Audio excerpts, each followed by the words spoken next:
Assalamu алейкум, урматтуу мусулман бир туугандар.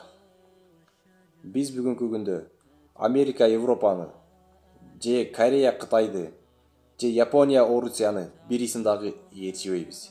Алардын салт санасы, үрп адаты, маданияты бизге кереги жок. Биз Аллахты ыраазы кылган, Аллахтын сүйүүсүнө ээ болгон пайгамбарыбыз Мухаммад саллаллаху алейхи вассаламга жана анын сахабаларына ээрчишибиз керек.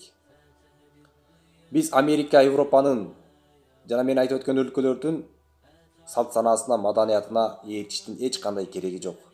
Биздин ата бабаларыбыз бизге калтырган эң сонун салт санабыз, үрп адатыбыз, маданиятыбыз бар. Биз ошонун негизинде жашасак дагы Аллах Тааланын ыраазылыгына ээ болобуз деген ишеничтемин.